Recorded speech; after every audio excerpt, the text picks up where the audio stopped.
Ravi de vous retrouver sur le plateau TV du direct de l'assurance maladie depuis Santexpo 2026. Tous acteurs de la soutenabilité du système, vous le savez, c'est notre fil rouge pendant ces 3 journées d'échange sur le salon. Et dans la demi-heure qui vient, je vous propose un bel exemple de coopération plurielle, entre 2 acteurs de santé sur le terrain. Nous allons voir comment le groupe UGCAM, le réseau d'établissements sanitaires et médico-sociaux de l'assurance maladie, et le groupe de santé Filieris transforment les parcours de soins dans la région des Hauts-de-France. Pour en parler, nous avons autour de la table Nicolas Blanchard. Bonjour. Vous êtes directeur régional Filieris Nord. Bonjour.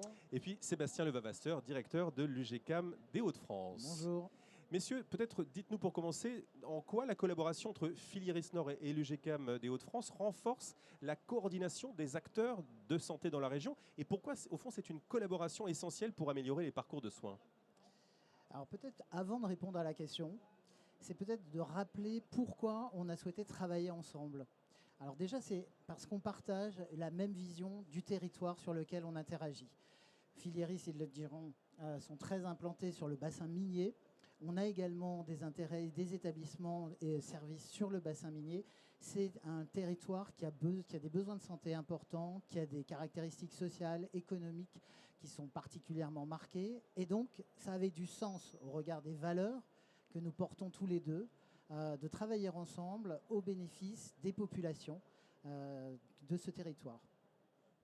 Nicolas Blanchard. Oui, je rejoins Sébastien.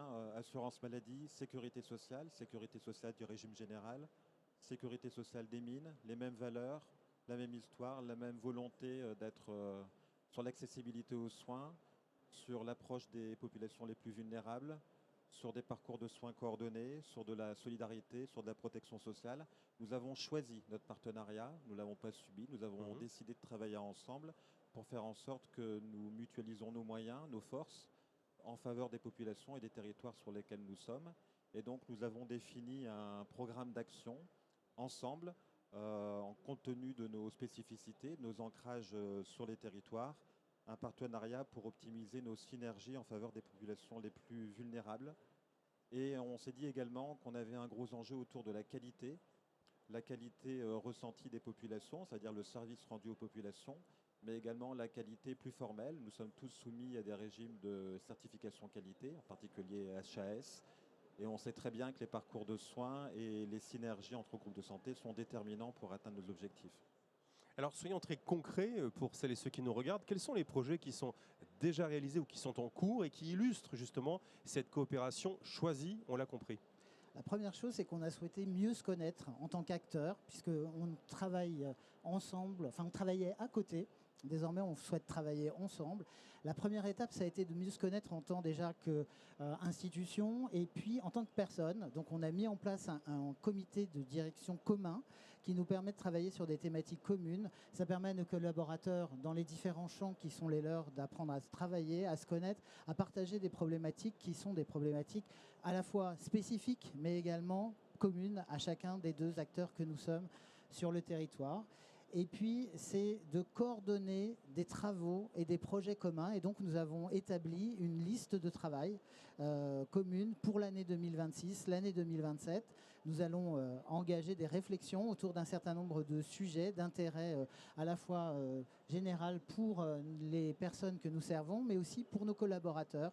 Donc, ça peut aller de la QVCT, comment on l'aborde de manière collective vis-à-vis de nos collaborateurs, comment on aborde la question de la bientraitance pour les résidents de nos EHPAD, par exemple. Voilà, on a tout un tas de sujets et de travaux de groupe à conduire qui doivent nous permettre d'aborder ces questions de manière conjointe et surtout de profiter de l'expertise et de l'expérience de chacun des 2 groupes à leur niveau. Du gagnant-gagnant. Nicolas Blanchard, est-ce que vous avez vous aussi des exemples qui illustrent cette coopération et avec quels bénéfices pour les patients et les professionnels de santé? Déjà, on parle d'intelligence collective, donc d'échange de bonnes pratiques entre professionnels. Ça, c'est très important puisque chacun a son excellence, ses spécificités, ses compétences, et donc c'est pouvoir les partager. Et puis de façon très concrète sur les territoires, un vaste territoire, puisque nous sommes particulièrement sur l'ex-bassin minier avec plus d'1,3 million d'habitants, eh bien nous avons 3 zones de contact très très claires. Le Valenciennois, même en dehors du bassin minier, l'Arageois. Et puis enfin, donc, nous sommes également, et surtout l'UGCAM, autour de la métropole lilloise. Donc 3 projets très très concrets travailler autour de nos SMR, les deux de Filieris et celui du GECAM sur le Valenciennois, pour mutualiser les compétences et travailler sur un projet commun en faveur des populations avec des spécialités médicales qui peuvent se compléter. Sur la Rajoie, quelque chose de très innovant et très inédit, un centre dentaire UGCAM, un centre de santé polyvalent avec médecins généralistes de Filieris, qui vont s'implanter ensemble dans une même structure et au-delà de notre partenariat, travailler avec l'hôpital public, travailler avec la protection de l'enfance, autour particulièrement du parcours de soins coordonnés renforcés mis en place il y a quelques semaines par l'assurance maladie et l'État pour les populations ASE, aide sociale à l'enfance. Et donc nous allons travailler ensemble pour avoir des projets vraiment qui facilitent les parcours et nous adapter au territoire et aux populations. Ce n'est pas à la population de s'adapter à l'offre de soins, c'est à l'offre de soins et c'est à nous de nous adapter. Et enfin, nous parlons de la métropole lilloise, qui est le cœur vibrant de la région. Nous avons tous des soucis d'attractivité médicale et de recrutement médical. Et de la même manière, c'est à nous d'aller au-devant des futurs jeunes médecins, des facultés de médecine et de l'ensemble des centres universitaires pour pouvoir nous faire connaître et ensuite attirer les populations médicales et soignantes sur nos structures où nous en avons tant besoin. Vu de la fenêtre de l'UGCAM Hauts-de-France, Sébastien Levavasseur, cette coopération, elle est vraiment au bénéfice des patients et des professionnels de santé? Alors, elle est au bénéfice des populations servies sur le territoire. Ça, c'est indéniable. On a, nous, une expertise sur les établissements de santé, médico-sociaux et sanitaires. Filieris a une très forte expertise sur le domicile et sur les soins de premier recours à travers les centres de santé qu'il gère, plus de 70 sur le territoire. Et donc cette synergie, cette articulation entre le domicile, les centres de santé, les établissements médico-sociaux et sanitaires est pour nous une vraie plus-value parce que ça va permettre de toucher, de s'articuler sur une population plus large, d'apporter des réponses coordonnées à ces populations. Ça nous permet d'aller vers aussi des publics vulnérables. Et donc on est sur vraiment pour nous une synergie très intéressante qui doit nous permettre de démultiplier notre champ d'action. Je vais prendre un exemple concret. On sait que nous gérons des établissements médico-sociaux pour personnes en situation de handicap, des personnes très lourdement handicapées pour qui l'accès aux soins est très compliqué. Donc un des objectifs pour nous, c'est notamment de nous articuler avec les centres de santé de Filieris pour voir comment on peut proposer une offre qui soit une offre adaptée au public que nous accueillons dans nos établissements médico-sociaux pour adultes en situation de handicap. C'est un exemple parmi d'autres qu'on peut souligner sur les projets qu'on souhaite porter en lien avec Filieris et qui illustrent la complémentarité de nos offres sur le territoire. Et parmi tous ces exemples, peut-être celui des SMR du Hainaut, on en dit quelques mots? Oui, on peut en dire plus que quelques mots. Donc on a pour nous deux SMR qui sont sur l'hospitalisation complète, qui sont autour de Valenciennes mais pas à Valenciennes, sur de la spécialité polyvalente et gériatrie, donc surtout personnes âgées. Et puis l'UGCAM, finalement c'est le corollaire et le complémentaire sur l'hospice de jour, sur la loco et sur la neuro. Et notre sujet, c'est de réfléchir à un projet qui permettrait d'avoir, pourquoi pas, des locaux communs, un plateau technique commun. On sait que le nerf de la guerre, c'est la rééducation et qu'il faut qu'on soit, et l'UGCAM l'est d'ailleurs, très fort sur ce sujet-là et très dynamique. C'est travailler sur ces parcours de soins, notamment avec l'hôpital public. Et puis nous, Filieris, tout autour de ces SMR, nous avons donc les centres de santé, de la médecine de ville, les maisons de santé, le libéral, centre de santé, le salariat. Pour les populations du territoire, c'est d'être en premier recours, c'est d'être donc avec des médecins généralistes et des médecins spécialistes disséminés sur toutes les communes autour de Valenciennes, parce que c'est à la fois l'amont et l'aval du SMR.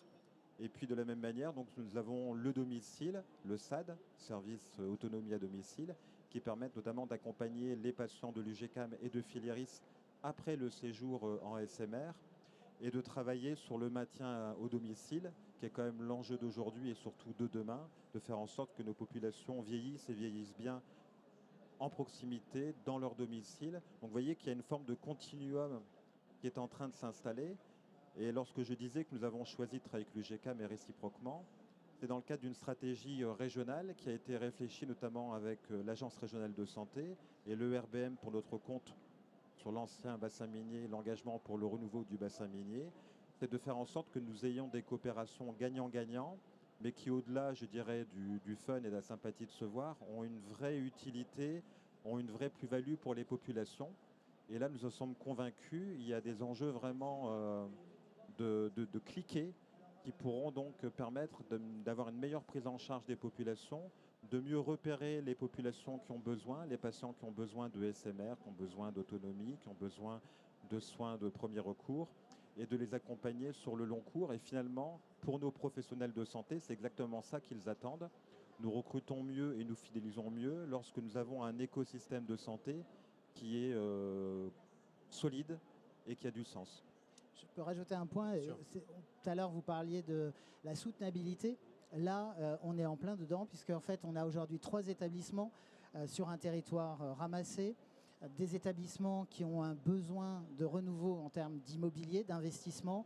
Et donc, on a véritablement là l'occasion aussi d'améliorer l'efficience de notre organisation en mutualisant des moyens, en mutualisant aussi des professionnels à terme. On parlait du plateau technique, des expertises. On sait qu'on est beaucoup plus attractif sur ce type d'établissement quand il regroupe plusieurs spécialités. Et également quand il y a plusieurs médecins qui travaillent ensemble. Donc toutes ces synergies-là ont du sens et vont dans le sens aussi de l'efficience du système dans un contexte de réfaction des ressources. Puisque vous parlez des professionnels de santé et des futurs médecins, il y a un projet d'implantation partagée qui les concerne. En quoi ça consiste? Vous pouvez nous en parler? Donc, comme je le disais tout à l'heure, en fait, plus nous sommes proches de l'île, et plus ça permet ensuite de projeter les médecins sur nos territoires et les zones sensibles du Nord et du Pas-de-Calais, qui parfois ne sont pas très loin en kilomètres, mais intellectuellement, c'est compliqué pour des médecins. Donc nous intervenons dès la formation des médecins, ça nous le faisons depuis un certain temps, puisque l'UGCAM et Filieris accueillons des stagiaires, des internes et demain des docteurs juniors dans nos centres de santé, dans nos établissements. Donc ça, c'est pour vraiment capter les médecins et faire en sorte qu'ils s'habituent et nous connaissent. Depuis un an, nous avons mis en place un dispositif qui s'appelle Médecins de demain. Et là, il s'agit maintenant des lycéens. Donc nous suscitons des vocations auprès des lycéens du Nord et du Pas-de-Calais pour qu'ils deviennent médecins, sages-femmes, kinés, infirmiers. Que nous les accompagnions, que nous les recevions en stage dès le lycée, que nous mettions en place du mentorat, puis des bourses que nous avons remis en place avec la Fondation territoriale des Lumières pour accompagner des familles qui ont un peu plus de difficultés, notamment économiques. Et tout ça, ça a du sens lorsque nous sommes pas loin de la fac de Lille, ou des facs en général, et que nous puissions donc recevoir pour de l'information, pour de la formation, pour du mentorat, pour de l'accompagnement, ces futurs professionnels qui ne demandent qu'à venir chez nous, mais qui ne nous connaissent pas forcément. Et puis il y a quelques freins culturels sur lesquels il faut que nous travaillions ensemble. Et je pense qu'avec la double bannière UGCAM et Filieris, là on a une force de frappe très intéressante. Messieurs, pour finir, quelles sont les prochaines étapes de ce partenariat gagnant-gagnant et quels défis vont devoir être relevés? Alors comme je le disais, on a défini un certain nombre de thématiques et de sujets sur lesquels nous allons travailler ensemble. On doit également mieux faire connaître notre positionnement vis-à-vis de l'ensemble des acteurs du territoire. Alors pour ça, Filieris a 4 longueurs d'avance par rapport à l'UGCAM. C'est vrai qu'il y a un partenariat très fort avec notamment les acteurs politiques du territoire. Et donc la synergie de nos 2 offres permettra de renforcer l'intérêt commun qui est porté à la fois par les collectivités territoriales, mais aussi par les tutelles. Et puis, notre défi principal, c'est de passer du niveau de la direction générale de l'UGCAM ou de Filieris et de faire travailler et collaborer sur le terrain nos collaborateurs et que nos soignants, nos médecins apprennent à travailler ensemble parce qu'on a beaucoup, encore une fois, à s'apporter mutuellement. Je pense que le centre de santé partagé dentaire polyvalent sera pour nous une expérimentation intéressante de voir quelle synergie on peut mettre en place au bénéfice des populations locales et comment nos professionnels de santé apprennent à travailler ensemble. Et puis sur l'ensemble des sujets que j'évoquais aussi, que ce soit en termes de RH, que ce soit en termes de bienveillance, de qualité, etc. On a vraiment beaucoup de choses à retirer de ce partenariat. Nicolas Blanchard, pour conclure. Oui, sur les territoires, deux groupes de santé qui veulent travailler sur de l'efficience, sur de la modernisation, sur de la crédibilité. Nous sommes des acteurs de santé et il s'agit maintenant de passer aux actes, dire ce que nous faisons et faire ce que nous disons. C'est vraiment ça qui est important et nous serons attendus sur nos résultats, on en a bien conscience. Donc on a mis en place des groupes de travail, un pilotage, de la coordination, de l'évaluation de nos actions pour être certain que nous atteignions nos objectifs et que nous soyons dans une bonne dynamique sur les territoires, puisqu'il y a de vraies attentes tant chez les patients que chez les professionnels. Et c'est notre enjeu à tous les deux à l'UGK Mafileris. Merci beaucoup, messieurs, d'avoir partagé avec nous. On peut vous applaudir. Le public du stand K42 ici à Santexpo vous applaudit pour cet bel exemple de coopération terrain entre le groupe UGK et Filieris. Une séquence à retrouver en replay ainsi que l'ensemble de nos sessions sur la page YouTube de l'assurance maladie. Merci de votre attention et à très bientôt depuis Santexpo 2026.